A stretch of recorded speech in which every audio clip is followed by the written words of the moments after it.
It's time for the Splash Live from Civic Center TV, featuring stories from and about people like you in the greater West Bloomfield area. Simulcast on cable, 89.3 Lakes FM, social media, and the web. Now live from Green Media Center on Walnut Lake Road, it's the Splash Live.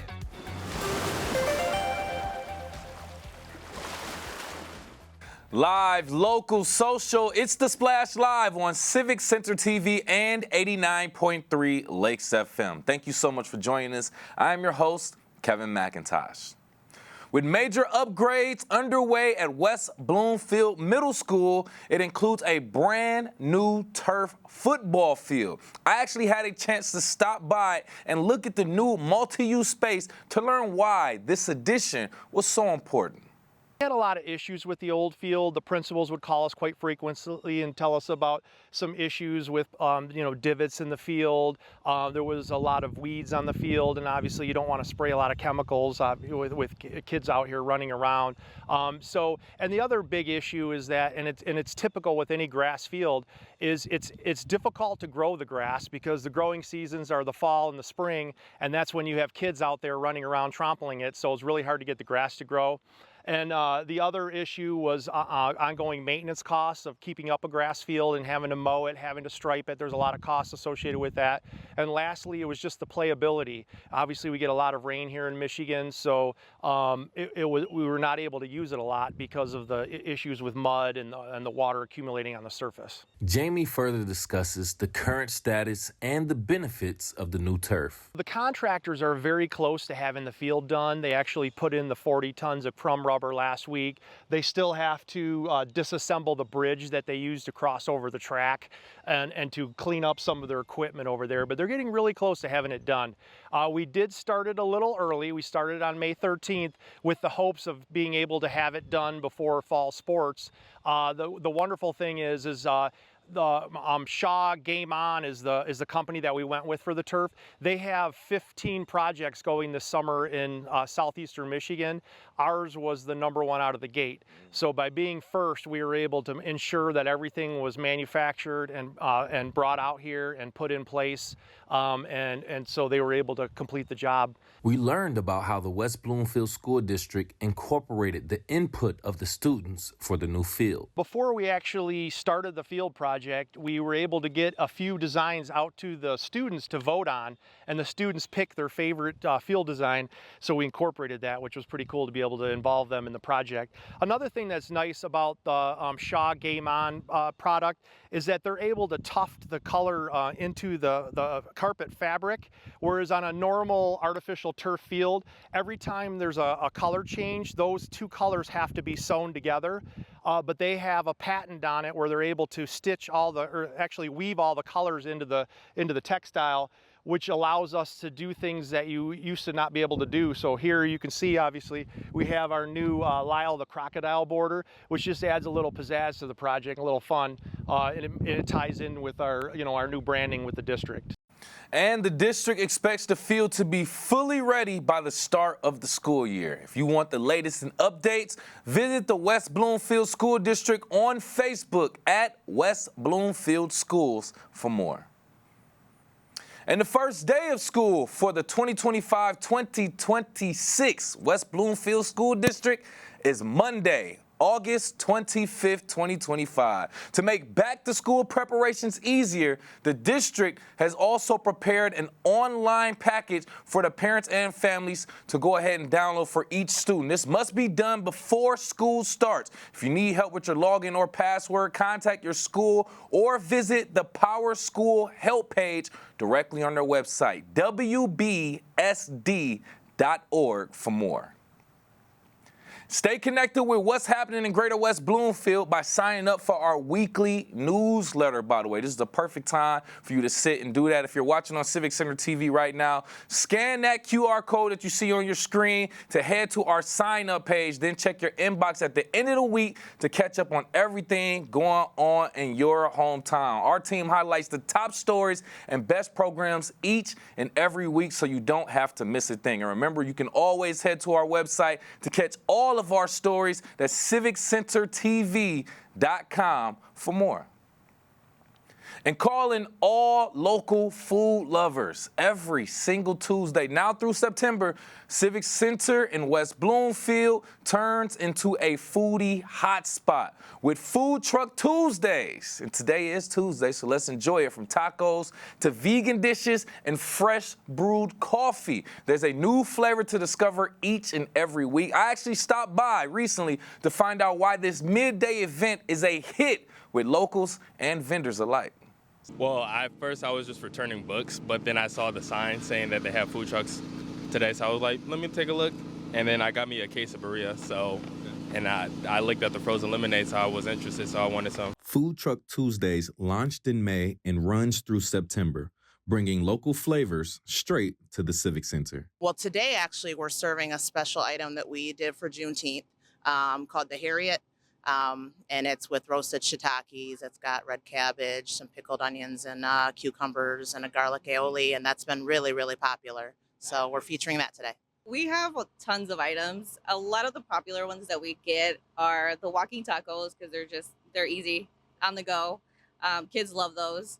Our other popular item is our birria, quesabirria. We have birria enchiladas, which not many people have, so they're like, what is that? And they taste them and they're amazing. Tacos from all different types of meats, but quesadillas, burritos, anything you can think of. And you can even get your caffeine fix. Bowie's Coffee is parked here each Tuesday all summer long. Yeah, especially for hot days. We have frozen lemonades, iced lattes, hot lattes, smoothies, cold brew, chai, kombucha. So any drink that you need to cool down or warm up, we have it. With food trucks scheduled through September 30th, it's a perfect way to discover new food and support small businesses. I think it's a good upstart for businesses, putting it in a community where everyone can visit or do events, because the rec center is all the way over there. So having people come from the rec center or to the library is a good opportunity for this business to start booming. By combining convenience and community, Food Truck Tuesdays highlight West Bloomfield's family-friendly approach to public programming while having a lasting impact on local entrepreneurs. West Bloomfield is very close to where we're out of and where we typically operate from. So from doing this, we've actually earned some regular customers who kind of found us here, and now they routinely come and see us, every week when we're in Waterford or Clarkson area. So we've gotten to do a lot of school events for Bloomfield Hills, West Bloomfield, Waterford schools, just from the word of mouth and participating. A lot of the PTOs and everyone has reached out, which has been really awesome. We've gotten a lot. So we do a lot of catering as well on top of, going to events and stuff. So the nice thing about it is that we do hear oh, I tried some of your stuff at this event or whatever. And they're and we want to do some catering. And that's been probably one of our biggest things, is that we've gotten a lot of caterings for that. And it's been amazing.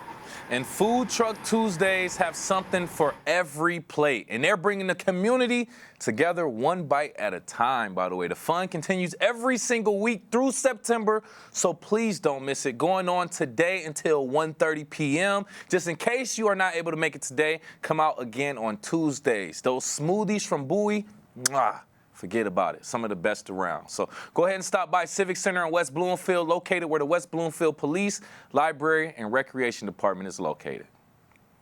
In 2024, the number of animals entering shelters nationally was down slightly from 2023, but despite the slight decrease in intake, many shelters, including those right here in Michigan, are facing a capacity crisis due to animals staying longer before being adopted, especially large dogs. So here to tell us more from a local perspective, joining us right now, Chief of Oakland County Animal Control and Pet Adoption Center, we have Joni Toole. Thank you for being here, Joni.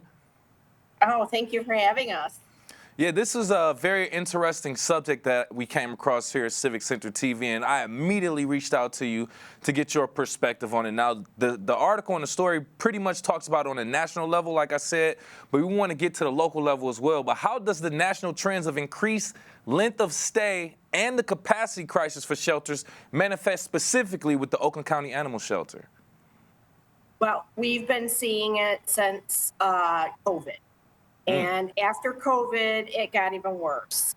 trying to get into a vet or trying to afford a vet visit. By the way, this is my friend. Oh, gee, now I can't remember her name. Chiquita, is that? I just got the word Chiquita. Chiquita, There that's we go. right. Hi, Chiquita. Chiquita. This is my friend Chiquita. She was actually found in the middle of a street. But we're seeing a huge trend of owner surrenders. And what's happening at the shelter level is that shelters are delaying intake of those types of animals, the owner surrender. And I can understand the context as well. We just quick brief technical interruption, but I pretty much understand that as well with the finances that owners are taking on now, and then having to do that with taking care of their dog and pet care. I imagine there's a lot of things. But besides that as well, Joni, are there any other unique challenges that you all are facing from the Greater West Bloomfield or just Oakland County area in general? Well, because we have to limit our intake on owner surrenders because we're obviously packed, then that in turn creates more abandoned animals. So if they can't surrender their pet to a local shelter and they have to get rid of that pet, then what do? Community resource it is, I think, the way of the future right now. In fact, we have some resources on our website. If you go to oakgov.com, pet adoption, you can find some resources there, food banks, low-cost clinics. But because of this increase of animals, we're finding hard to keep up with what we have here. And because in Oakland County, we do more medical to our animals than any other shelter in the state of Michigan, it really has affected us because we're trying to do too much with too little. Wow. And once again, I'm glad that we have you on here because this is an issue that many people may not even be aware. I wasn't necessarily aware of until I came across this article as well. Now, with that being said, here's a question. For those who may just be hearing about this, want to help, but may not have the capacity to adopt, how can residents best contribute beyond just adopting a pet? Well, what they can do is they can go to our Facebook page and share the animals here with their feed, the adoptable animals, get them more exposure. They can volunteer here at the shelter, help walk dogs, comfort cats. They can also donate goods to the shelter. They can donate food. They can donate towels and blankets that help us out. But it's going to take the whole community to turn this thing around, I think. Yeah. And the more resources that we can provide for these people, the better. I would agree, too. And I'm glad I asked you that as well, because I'm thinking just adoption is the best thing. But, yes, I would imagine donating some items, some supplies, some food as well to help kind of, allocate some of the resources that you all are giving out as well to kind of help out with that. I imagine it's helping out a lot. And with me right here live on The Splash, by the way, Chief of the Oakland County Animal Control and Pet Adoption Center, Joni Toole, just talking about the national topic of more pet owners surrendering their pets, and as a result, how local pet adoption centers and animal control centers are reaching capacity as well. Now, we briefly talked about it, Joni, in regards to reasons, but I want you to reiterate again some of the most common reasons that pet owners are surrendering animals, and then how do you all work with these pet owners to prevent this possibly? Okay, well, our biggest one is moving. A lot of people come to us and say, I have to move. I can't take my pet. We can put you in touch with lawyers that are aware of pet-friendly living arrangements. If you're getting kicked out because of your pet, they can help you in that regards as well. Another thing is they can't afford the pet. They can't get into a vet. It's too expensive. They don't have enough money to pay for food. So we can hook that person up with some low-cost clinics. We can hook them up with some food banks in the area. And so that helps that way. So those are the two major ones that we see. And those are kind of the ways that we combat that. But there's, it takes resources. And again, if anybody's out there that thinks they can be a resource for that, an attorney who deals with, animal law and, helping protect renters' rights, reach out to us. We'd be more than happy to pass that along to people that are having an issue or getting kicked out because of their animal. I love that. I love that. Yeah, put that message out there right now for our audience and anyone who may know someone. That way, that's what we're actually here for, to get that out to the community as well. And you brought up a very good point, because I'm thinking it's all financially related. But like you said, people could be moving, downsizing, and then they just don't allow pets. So I completely understand that. And in some cases, it could be specific pets as well. So with that being said, if I'm not mistaken, I see that according to the data, large dogs specifically are staying in shelters a little bit longer. Are there any specific programs or initiatives that you all have in place to help the large dogs who are staying longer? Yes, it's harder to place the large dogs, and especially the pit bulls and pit bull mixes. Sorry, my friend's going a little nuts here. It's okay. But yes, the pit bulls and the pit bull mixes, a lot of places do not allow them. But the attorney that we hook people up helps to fight that, helps to combat that. And then they also work with local places that are pet friendly and that will take them in. But yes, that's a huge issue with the bigger dogs, and especially the pit bulls, the Rottweilers, the Mastiffs. A lot of places do not want them in their apartment complexes, mobile homes, that type of thing. Yeah, and I get it. And like I said, in the perspective of people downsizing, going to apartments and things like that, completely understand. It's unfortunate, but we're glad that you all have the resources and the information to help people in those situations as well. And with me right here on the Splash Live, Chief of the Oakland County Animal Control and Pet Adoption Center, Joni Toole, talking about more pet owners surrendering their dogs or animals or cats in general, and how it is affecting our local animal controls and animal shelters as well. A couple things I just want to inquire about before we let you go. The volunteer opportunities that you all have, if I'm not mistaken. Can you just talk about that and how the volunteers make a tangible difference in the lives of these animals? Oh, sure. We have a core group of volunteers that come here every day, and that's 365 days a year. So they're very dedicated. They get the animals out, walk them, make sure that they get some interaction, some love.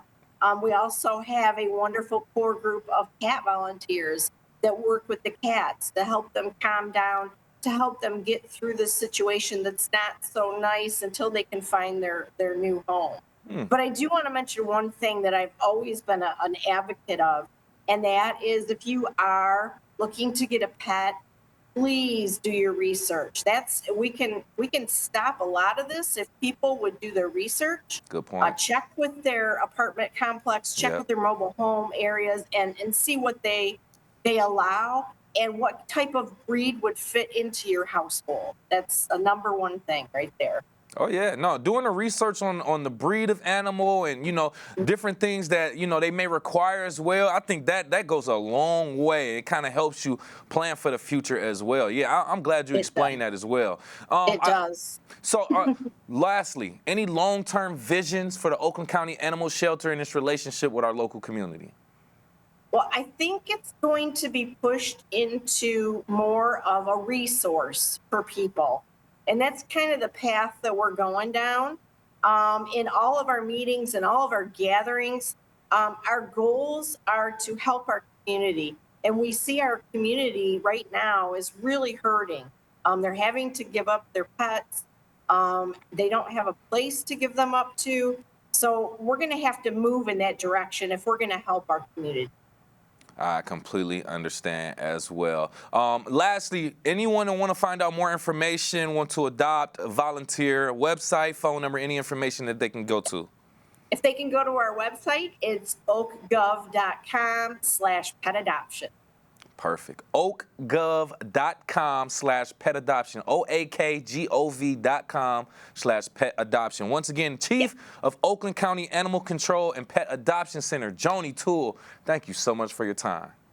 Thank you for having us. We appreciate that. Once again, if you do need that information, want to find out more about pet adoption or volunteering at the Oakland County Animal Control and Pet Adoption Center, go directly to their website for the resources and information. That's oakgov.com/pet adoption for more information. The People First exhibition, hosted by Gesture Human Services, features artwork by participants in Gesture's Creative Expressions program, which collaborates with local organizations such as the Birmingham Bloomfield Art Center and Detroit Symphony Orchestra to offer creative opportunities for individuals with disabilities. And with us on the Splash Live right now, VP of Clinical Services for Gesture Human Services, we have Vanessa Haviland. Thank you so much for being here, Vanessa. Having me. Thank you, thank you. And such a unique event that you all have going on, giving people in our local community with disabilities an opportunity to express themselves creatively. I love that. Now, can you just give us an overview of the People First exhibit and what inspired it to begin with? Yeah, absolutely. So the People First exhibit is really a collective of art pieces that 45 of our artists have done over the past year and a half. Here at Gesture Human Services, we put people first, right? Mm-hmm. That's one of our core values. And so every quarter, every 3 months, we do a survey and we want to see what types of art activities, music activities our participants are interested in.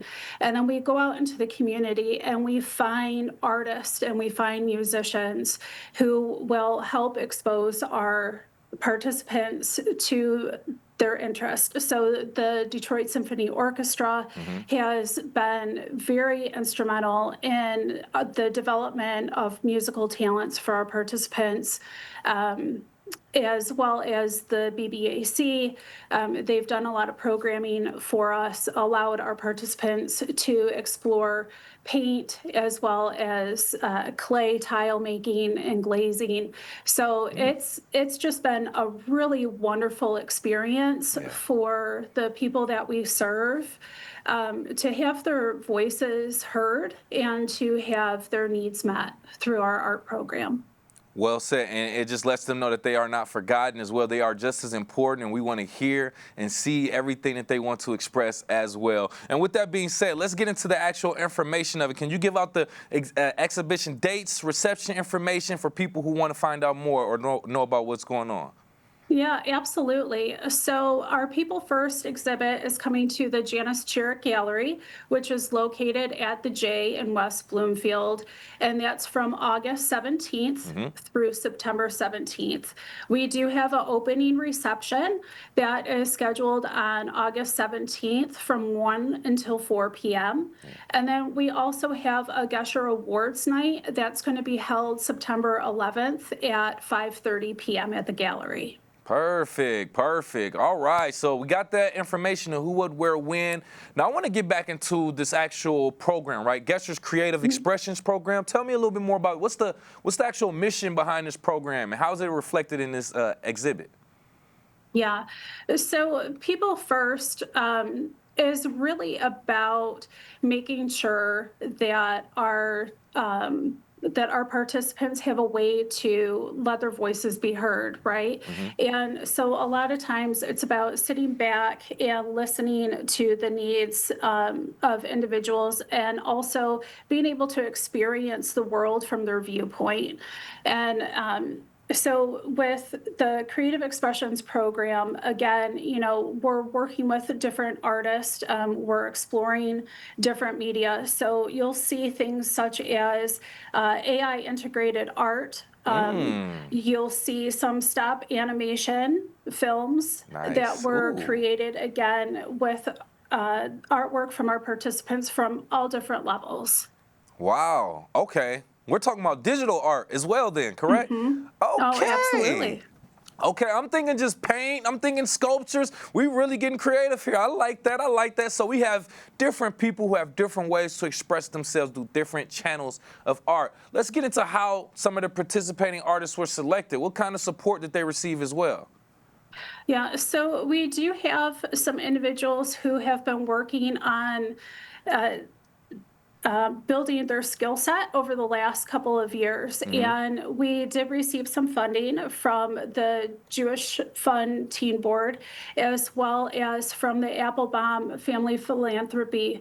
And so those funders have allowed a couple of our participants to really expand upon their creativity and really develop their skills. And so you'll see some photography.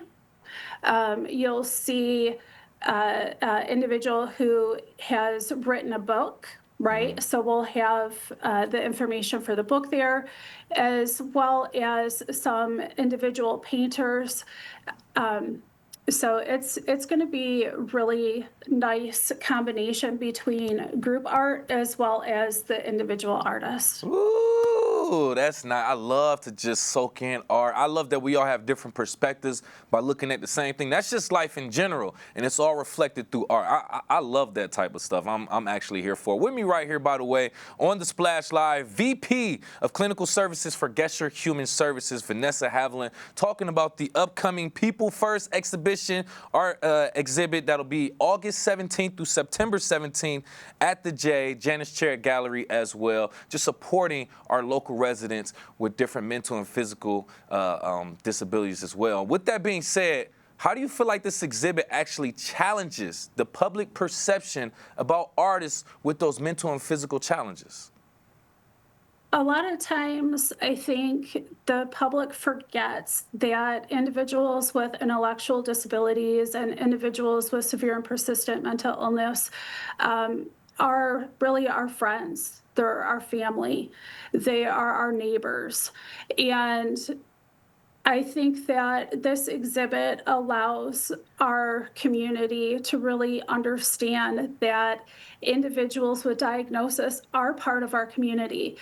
And this world is a better place because everyone is in it, right? It takes all different types of abilities to make the world what it is, to make the world a better place. And coming to this exhibit, I think, will offer the community an opportunity to really engage with the artists, especially if you come to our awards night, because you'll be able to meet some of our artists. Okay, perfect as well. And that was going to be my next question, essentially, how can some of the visitors engage with either the artists or the exhibit as well? But you answered that. But besides just the artwork being there, are there any other features of the event, workshops, guided tours, artist talks, anything of that nature?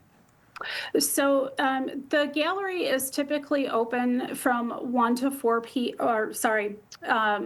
So beyond our initial opening from 1 to 4 on August 17th, the galleries are open Sunday, Tuesday, and Wednesday from 10 a.m. until 4 p.m. and Thursday from 11 a.m. till 7. And if you want more information about the exhibition, you can call 248-432-5579, which is the number for the gallery. If you are a local artist or you are a community member who wants to be more involved with our Creative Expressions program, you can contact Gesher Human Services directly by calling 947-517-6895. Perfect. Thank you again for that information. We appreciate it. And for people like myself who may be interested in it, but possibly may not be able to make the event, how can the public support the artists featured in this People First exhibit? Yeah, so you can come to our website, which is geshermi.org, and you can make a pledge. You can donate to our wish list. And just know that 100% of what you donate to our program goes back to support our program. Some of our individuals who have developed their own small business, such as Ken Rosenthal, who has Exposures by Ken as his small business name. If you go to his website, which is exposuresbyken.com. And you can purchase items directly from his website as well. And 100% of those sales go back to him.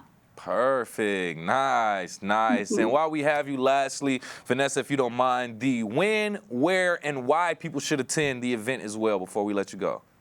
Okay, so when is August 17th through September 17th at the Civic Gallery at the J in West Bloomfield. And our People First exhibit really will give you an opportunity to understand the perspectives that people with disabilities have and allow their voice to be heard. Well said. I agree with that. And we want to thank you so much for putting on this effort for our local residents as well and for taking the time to speak with us as well. Once again, VP of Clinical Services for Gesture Human Services, Vanessa Haviland. Thank you so much. Thank you. Yes, and for more information, again, you can visit their websites. That's gesturemi.org, GESHERMI.org. Or once again, you can call the Janice Civic Gallery at 248-432-5579 for more.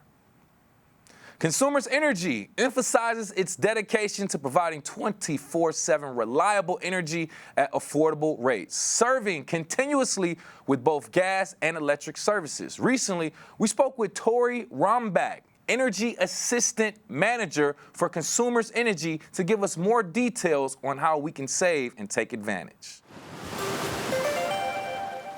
Tori, thank you for being with us today. Hi, thank you so much for having me. I'm excited to be here. Yeah, happy to have you on to talk about the Consumers Energy Assistance Program that helps provide reliable and affordable energy rates for people in the local community. So for those that may be in need of these services, just take us through the initial portion of how people get access to some of the relief on their consumer's energy bill. Yeah, absolutely. Here at Consumers Energy, we are really excited to offer various options for customers who may be needing some help with their bills and really wanting to provide resources and tools for customers to manage their energy use and get them help that's available right here in Michigan if they are facing challenges. So a couple of really helpful resources for customers. They can dial, text, or chat with Michigan 211. So if you call 211, you'll be connected with a representative who will help you navigate through whatever you're facing, and they offer resources or will connect you with agency partners who can offer resources for you.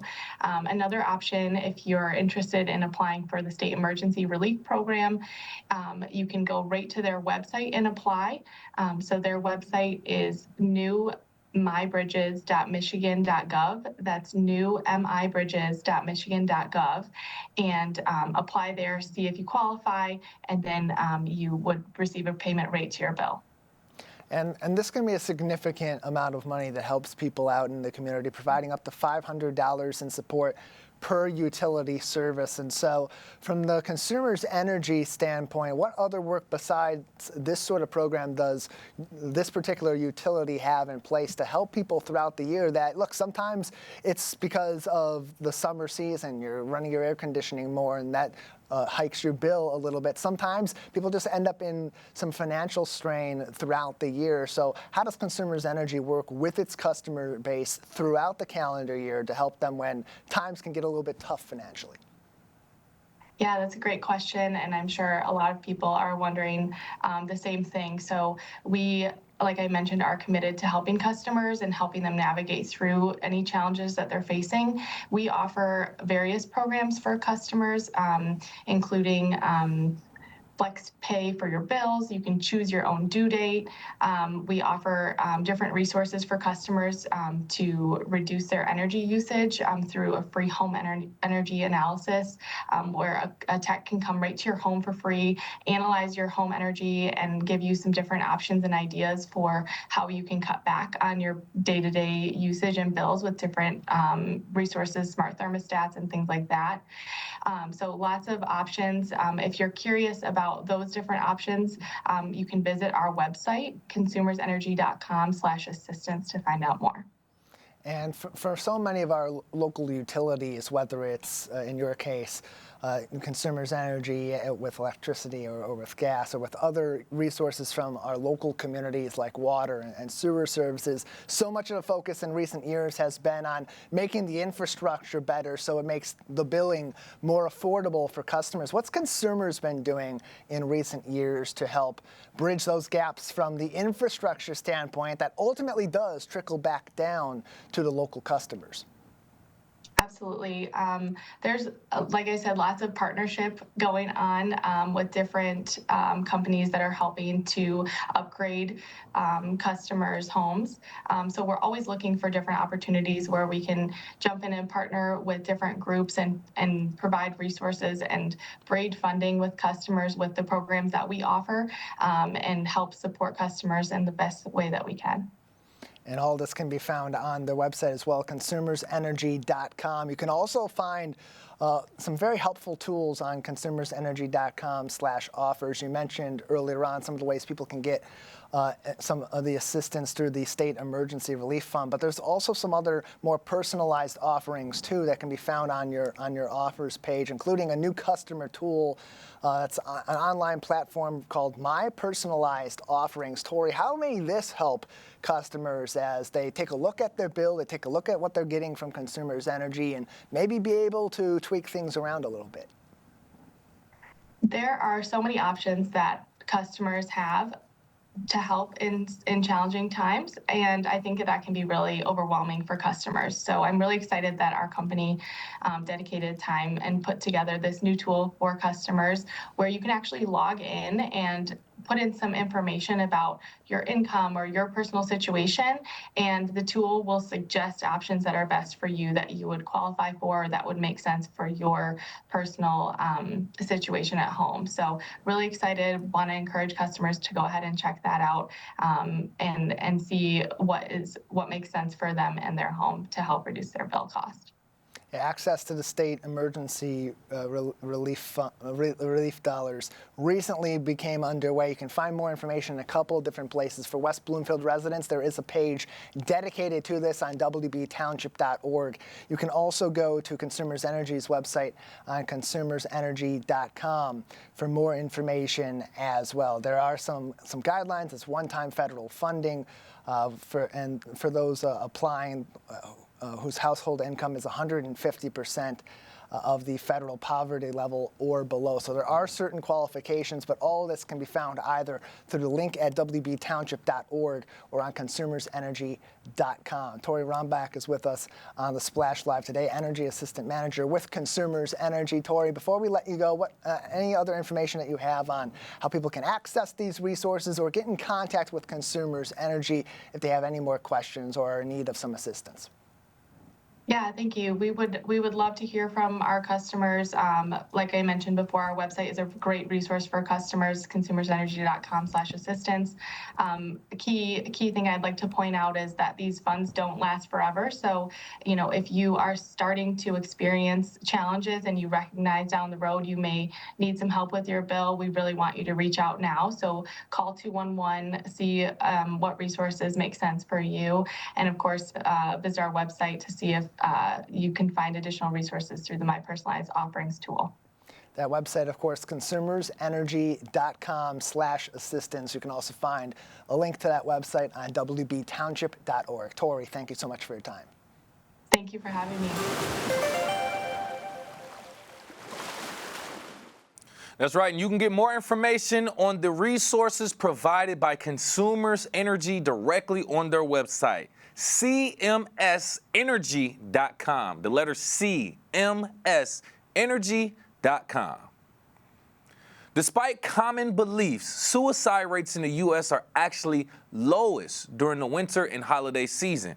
Instead, the highest rates typically occur in late spring and early summer, with May often ranking as the peak month. June, July, and August often fall among the top months for suicide nationwide as well. We talked to Carrie Krawick, therapist for Birmingham Maple Clinic, to give us more of a professional point of view on this very important topic. Thank you so much for being here. Thank you so much for having me. Yes, so this was an extremely interesting piece of information that I saw myself once we decided to share this story. But I'm glad that we have you here to talk about it. Spring and early summer have some of the highest suicide rates. Why do you think these warmer months trigger mental health crisis for many? There are a lot of explanations, but it was very shocking news to me too. I mean, one thing we have known is that violent crime goes up in the summer, and in ways, suicide is an act of violence against yourself. So there might be some explanation there, but the science says that this holds across many different countries and parts of the world.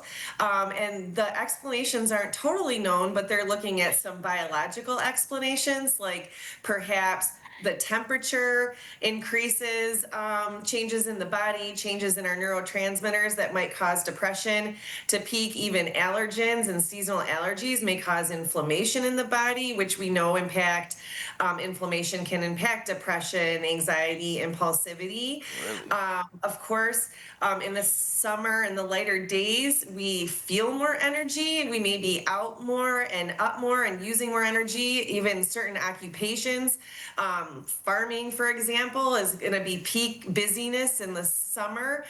So that may cause some stress, but also some toll on the mind and body.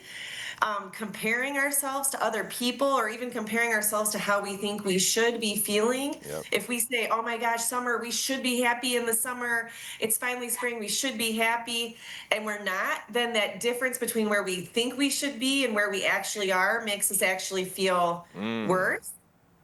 And then lastly, of course, drinking and drug use in the summer. There's concerts, there's parties, there's lakes, there's camping, there's pools. There's sort of all these environments where maybe people are drinking more or using more recreational drugs. That could also be a contributor. Oh, wow. Yeah, you brought a lot. You brought that into perspective. I'm going to tell you that first and foremost, because at first it kind of threw me off guard, just like you said. But then as you explain the context and the different factors that play into it, it kind of makes sense, unfortunately. Now, I want to kind of look at a different angle. Some of the notes that I have, research shows that adolescents spike in suicidal ideation during fall. Now, how can schools and parents in our community of West Bloomfield better support our students as the school year begins? Sure. I mean, I think just being aware of this research that, when a kid is thrust from their summer vacation where maybe they've had relaxed expectations and they've gotten a lot of rest, and then they start the school year and they're feeling maybe anxiety, or maybe they had a summer kind of free of the social pressures to conform or be a part of a group, and they've been with their cousins or friends that is more casual, and now they're at school and they're feeling the pulls of popularity and that stuff. Just kind of recognizing the pressures that are on them and asking your kids, how are they doing? Has their friend group changed? Are they feeling left out or excluded? Are they feeling like they're staying on top of their work? And do they feel like they're doing okay with where they want to be? And if they're not where they want to be, what steps or strategies are they taking to get there? Yeah, it's a lot to consider. I mean, I remember just being a kid and having certain anxiety going from middle school to high school, or from high school to college, and making that transition, let alone just a grade within the same school, middle school or high school, but just making that transition alone, it can be a lot of pressure, a lot of expectations, a lot that we put on ourselves as well. So thank you for the perspective and talking about it from the youth aspect. Now, I want to kind of flip it and talk about it from more of an adult and senior base, which we have a lot of right here in our community. What community-based strategies can help lessen isolation for some of our seniors or empty nester adults during these vulnerable moments as well? Sure. I thought these were such an important question, from an adult. And of course, seniors perhaps are maybe not as connected via internet and social media and things like that. So when they're isolated, they're very isolated. But I thought in the regard to the risk for people who are potentially suicidal, they are not embedded in a network either socially or otherwise. And our social media networks connect us to people worldwide, but we don't feel that connection locally. Even our Amazon driver isn't the same every single day. Our DoorDash deliverer isn't the same every day. So we don't really have like those like routine touch points we might have had in the olden days to connect with anybody when we're the least likely to connect with anybody. I mean, certainly if you have a relative that's elderly and alone, taking the time to check in on them, reach out, make plans to meet outdoors, do things that we know are good for you. But the people that are the most at risk in our communities are the ones that are not connected really to anybody.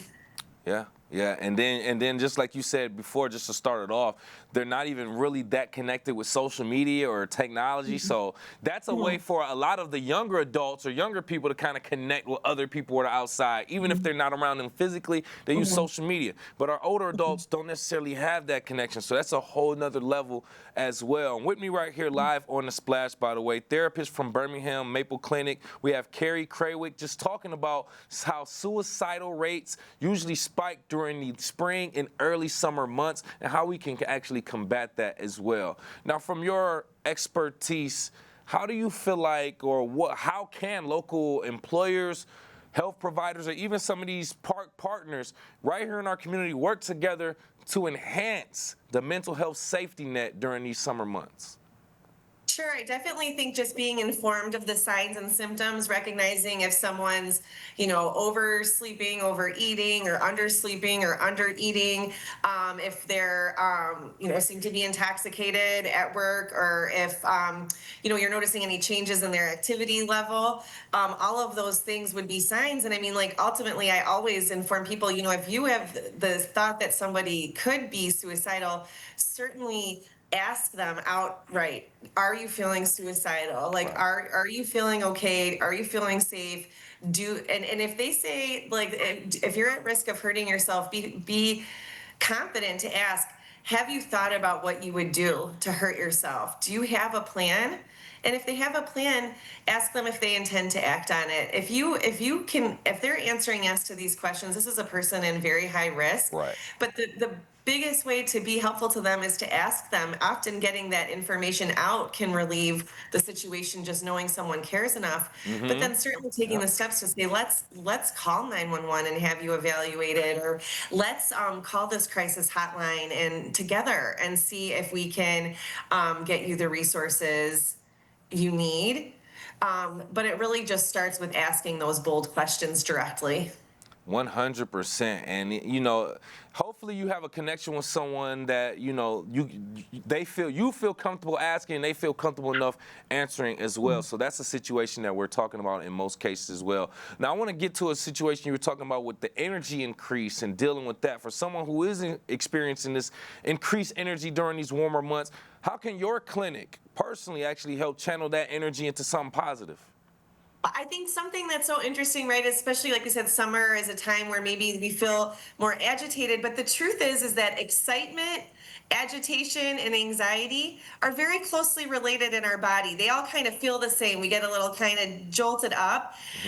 Emotional regulation is about the ability to calm down. So it's okay to have feelings and to get up or down about anything, but we always need to be able to restore normalcy.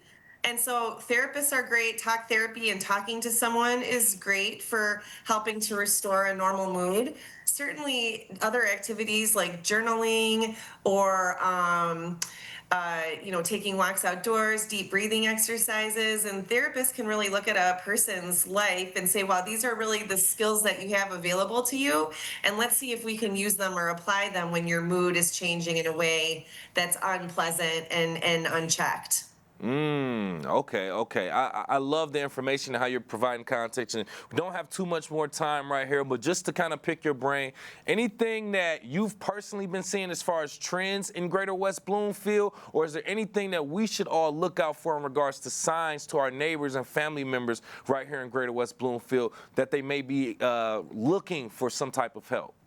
Yeah, I think the trends that we're seeing societally are happening here in West Bloomfield and are happening statewide and nationwide, perhaps even worldwide, is that a lot of stuff related to social comparison. So, like, if you in the summer you're thinking everybody's on these great vacations and I'm at work and that makes you feel miserable, that's going to contribute to depression. Or if you're a young kid starting school and you're saying, wow, everybody is friends and I don't have any or something, if you're always looking to other people to compare where you think you should be at, you're going to often find yourself feeling miserable, especially since everybody puts the Facebook favorites up instead of what's really going on Right. in their lives. So we're probably not doing enough to realize that most of us have highs and lows in our life, and it's not just everybody else's highlight reel and yours is all the downside. And we see that year round, whether it's at the holidays and it looks like other people are spending more money, or it's at Valentine's and someone has a better relationship. So those things happen year round where these events trigger this social comparison that's really inaccurate, and people really feel a lot of shame that's so unnecessary. The other thing I think is a societal concern is that there are people who are like not really connected in their community. They're getting their groceries delivered. They're getting DoorDash. They're Good not point. really going outdoors and doing healthful activities. They're not really encountering other people in face-to-face life. They're doing their work via Zoom. They're maybe doing their therapy via Zoom, and just like those will be the hardest people to connect with, in as a society. But those are the people that are probably the deepest need and the most vulnerable. Yes, yeah. And then even when you get a DoorDash or something like that, you have the option to not even meet the person dropping that off. Just leave it at the door, and I'll come out there, and you just go away. So I mean, I get it to a certain extent, but those are great different factors that we all need to consider when we're maybe evaluating ourselves or others that we love. But we want to thank you so much again for your time and your information. Once again, therapists from Birmingham Maple Clinic, Carrie Krawick. We appreciate you again. Thank you so much.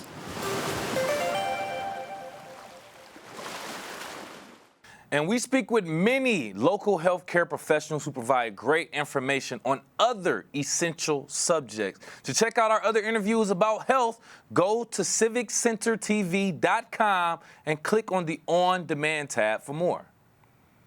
Larry Pliska, founder of West Bloomfield-based Plantera, was inducted into the International Plantscape Hall of Fame for his pioneering work in interior landscaping. We actually had a chance to speak with Mr. Pliska to get his initial reactions to being recognized for this award. We appreciate you for being here. Yeah, hi. Nice to be here. Thank you so much. First and foremost, congratulations on your honor, sir. What does it mean to you to be inducted into the International Plantscape Hall of Fame? It was a very humbling, unexpected award, and it's the gratitude that I have. It's reflecting 50 years of passion and love for what I do. And how do you feel like this recognition ultimately reflects your entire journey that you've had with your establishment, Plantera? How does it reflect? It just the acknowledgement and recognition is nice to see, and it's nice to have. And like I said, it's totally unexpected. I wasn't planning on even being inducted into the Hall of Fame. But they do this once a year, and for the industries. It's called the Tropical Plant Industry of the United States, and actually it's international too. So it is a pretty good size, big deal to be inducted in. I would agree with that. I want you to kind of take us back to the story, the beginning. What inspired you to even start Plantera in, from what I'm seeing, 1973, and talk about some of the challenges you faced while growing it?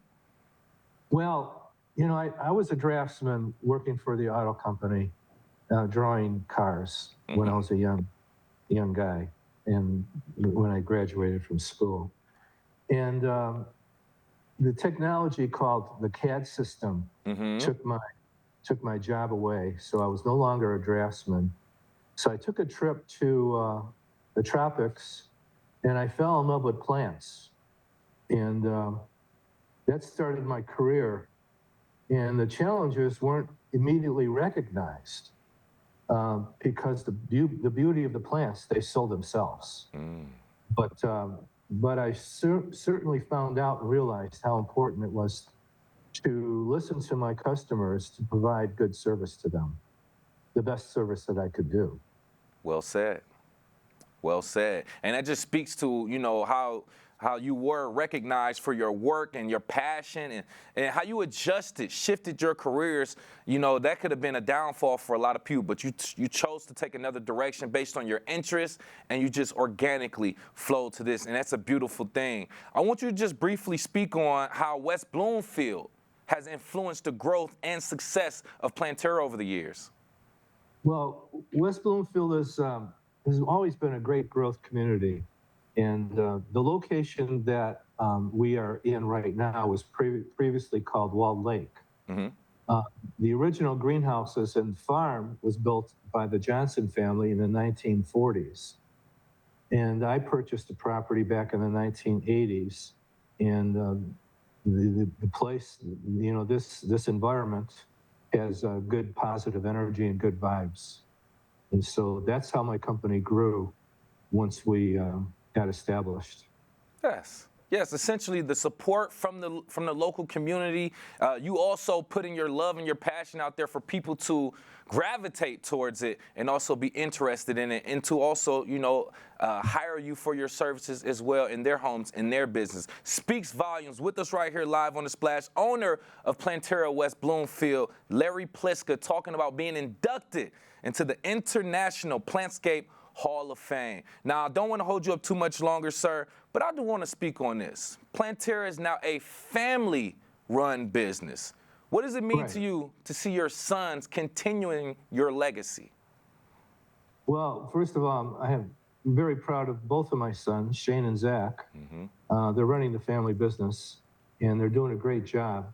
And they're bringing, they're providing healthy environments for our customers, which brings in fresh air, fresh breathing air, gives you good thoughts, and it provides positive outcomes of our business. There's also, a spiritual sense of dealing with plants, and a lot of people don't realize that our economy depends on the very ecology it's threatening to destroy. And society depends on a healthy economy, but a healthy economy depends on a healthy environment. So I've been saying this for 40 years, that the environment and health go together. And the environment is very important for us to continue our existence. So yeah, I have a lot of gratitude for my two sons that are taking over the company. And when we did the Renaissance Center, the tranquility of nature can provide us peace in our caverns of concrete and steel. And that was inspired by being inside the Renaissance Center. With all the trees that we put in, we had the flying trees, and this was back in the 70s. It was the largest interior installation of plants in the United States at the time. Wow. So the future of Plantera, I think, includes the growing and continue of providing beautiful environments. I mean, that's what motivated me in the first place. Right. Because I was just doing what I love to do, creating a nice environment for people and healthy environments with great plant designs. And throughout the metropolitan area, you'll see atriums that I planted back in the 80s and the 90s, and they're still functioning, they're still alive.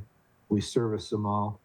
And we were one of the first companies in Michigan to start this business of interior landscaping. Nice. Congratulations for being a pioneer in that lane and in our area and doing great work. Any last messages or words or notes for the community before we let you go, sir? Just the fact that nature is part of our being, and we need to incorporate it as often as we can. That's about it, just live plants and interiors. Like I said, help you breathe better and help you think better, which equals good actions. Right. So your reaction to good actions, good actions are inspired by living in a healthy environment. Well So I said. don't know if that's the best way I could say it. No, I think that was perfect. And we want to thank you again for adding that new point of view to life and talking about the importance of plants. And congratulations again for being inducted into the International Plantscape Hall of Fame. Once again, owner of Plantera West Bloomfield, Mr. Larry Pliska. We appreciate you, sir. Thank you.